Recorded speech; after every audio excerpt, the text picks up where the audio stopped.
ڈرتا ہوں تو چلاتا ہے کشتی سر لب میں، جینا تیرا حجاب میں، مرنا حجاب میں، دیکھا جو دھو کے سرما راضی کو آگ سے، تقدیر امتوں کی ہے پنہاں کتاب میں۔ حجاب کہتے ہیں پردے میں۔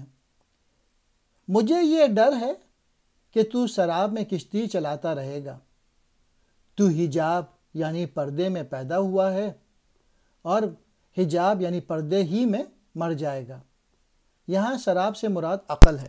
دوسرے شعر میں قرآن مجید کے متعلق ذکر ہے کہ جب میں نے اپنی آنکھوں سے راضی کی تفسیر کا سرما دھو ڈالا تو میں نے قوموں کی تقدیر یا راز قرآن مجید کے اندر چھپی دیکھی۔ مطلب یہ ہے کہ صرف عقل ہی کے ذریعے حقیقت کو سمجھنے کی کوشش کرنا ایک بیکار مشغلہ ہے۔ حقیقت اس کے لیے پردے ہی میں رہے گی۔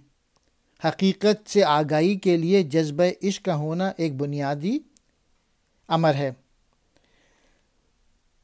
راضی کی تفسیر قرآن عقل و حکمت کی حامل ہے، جس سے قرآن کریم میں پوشیدہ رازوں کو سمجھنا ناممکن ہے۔